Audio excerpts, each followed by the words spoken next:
What's up guys, Jab here, back with a brand new video. And in my previous one we talked a little bit about Area F2, the very popular but shut down first-person shooter that released back in 2020 on mobile. And in my previous video we talked a little bit about how it's actually potentially coming back in the form of a fan-made project. Now if you missed that video, I highly recommend that you check it out before you watch this one, otherwise you might be a bit confused as to what we're going to be talking about in this video.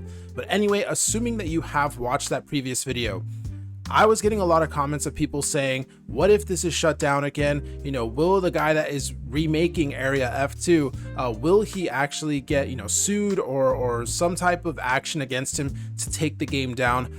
It was something that I knew was probably going to be asked. I probably should have talked about it in that video, but we're going to go ahead and talk about it a little bit in this video, as well as look at some of the progress because he has posted some updates. So to answer the question of, is he going to get, shut down? Is he going to be forced to take this game down and stuff?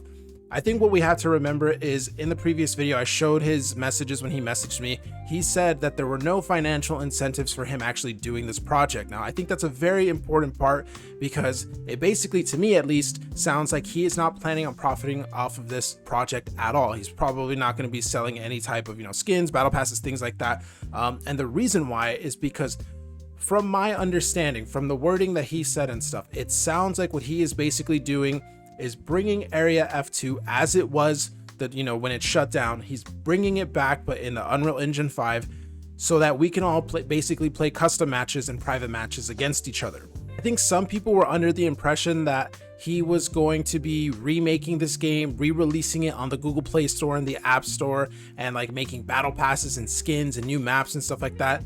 That's not what he's doing. What he's doing is essentially just restoring a playable version of Area F2 from when it shut down. That way we all can connect with each other and play, in our own private matches, basically. So this idea of bringing back games that once shut down is not anything new. For example, this game here that you guys are seeing, City of Heroes, this was a popular MMO back in the early 2000s to mid 2000s, and it's basically a superhero MMO. It had a very dedicated community, but unfortunately it did shut down. As we can see, it says the initial release date was in April of 2004. However, the game was shut down in November of 2012.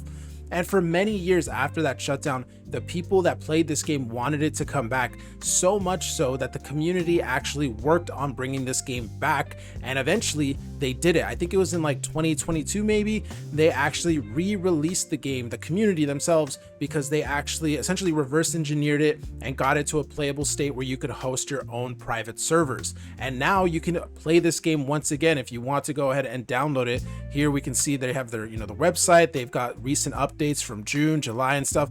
It's crazy that, people can do this. And again, this is something that like the community did. They're not really making money off of this, at least from what I understand. They just wanted to be able to play this game again as it was when it shut down. That's essentially what the guy that's working on Reborn F2, aka the Area F2, remake, that's essentially what he's doing. He wants to be able to play the game again, and he wants the community to be able to play the game again. So he is essentially re-releasing it as it was so that we can all play in our own private matches. So I wanted to go ahead and answer that question first before we start showing any of the new things that he has in store for us. So now we're going to go ahead and actually look at his Discord server. I'll leave a link in the pinned comment if you want to go ahead and join here. We already got a bunch of people in here actually from the previous video, but yeah, he went ahead and made this new sneak peeks channel or whatever in Discord. And a real quick video he showed was weapon sounds, I guess just to demonstrate some of the sounds that the weapons make, that he now has that working and stuff. So I'm going to go ahead and open this in YouTube just so that we can go ahead and see this real quick. So there you go. So he now has those weapon sounds working, obviously, as you guys can tell. And obviously, once again, if you missed the previous video, you're probably like, what's going on and stuff like that. But this is all stuff that we saw in the last video. A lot of it is unfinished at the moment. Of course, it is a work in progress, but he is slowly starting to let us know, like, I added this, or I'm working on this and things like that. So it looks like this is one thing that he has gone ahead and added.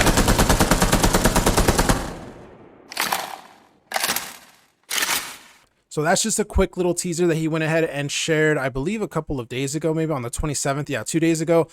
Here is another one. We can go ahead and open this as well. This is just the vaulting animation, I believe. Yeah, so he got vaulting working now.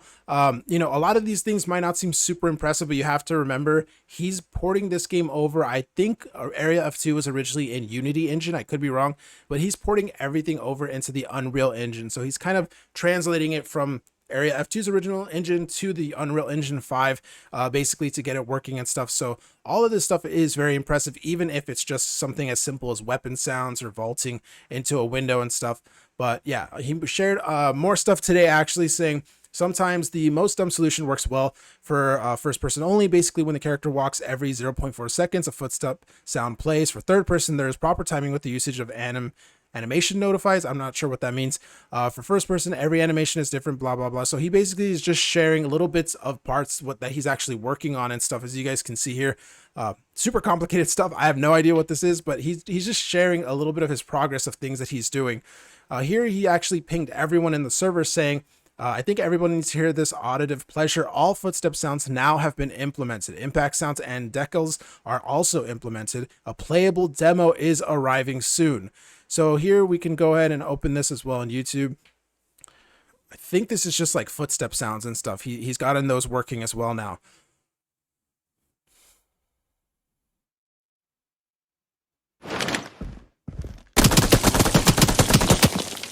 So the reason why there are two screens here, we actually saw this in the previous video that I went ahead and did. This is basically him simulating a multiplayer match. So this is one online character, and then this is another one. And so it just goes to show that obviously the multiplayer aspect of it is working. And I guess he's demonstrating that you can hear, you know, the noise that this character is making, you can hear it from this character, and I guess vice versa and stuff. So he's gotten, you know, audio to work in a multiplayer scenario.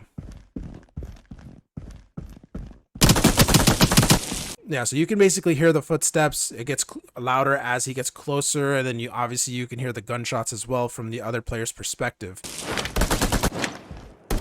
So far he's actually making very good progress. I mean, you have to remember too, this is one guy doing this, and this is only 3 months worth of progress so far. He said in the previous interaction that I showcased, he's only been working on this for 3 months, and it's just him. He doesn't have a team. He's not a, you know, like a AAA developer or anything like that. It's just one guy working on this, and he's gotten this far into development that, you know, he's going to have a playable demo soon, which is really cool.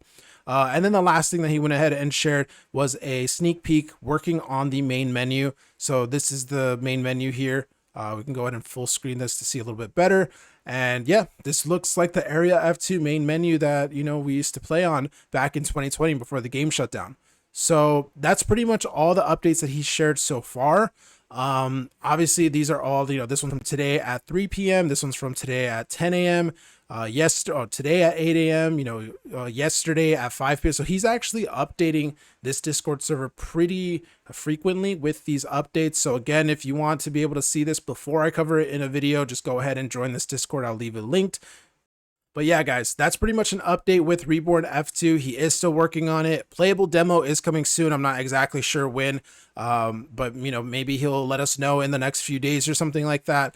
But yeah, to answer that question once again, is this going to be shut down? As long as this is a community project, and as long as there is no financial incentive, meaning that he's not selling it or he's not, you know, doing anything like that, then no, I don't think there's going to be any issues. This is basically just a guy recreating his favorite game to be able to play in online private matches. So, but yeah, guys, that's pretty much gonna be it for this Reborn F2 video. Let me know what you guys think in the comments down below. Subscribe for more content about this game. And with all that being said, thank you guys for watching the video, and I'll see you in the next one.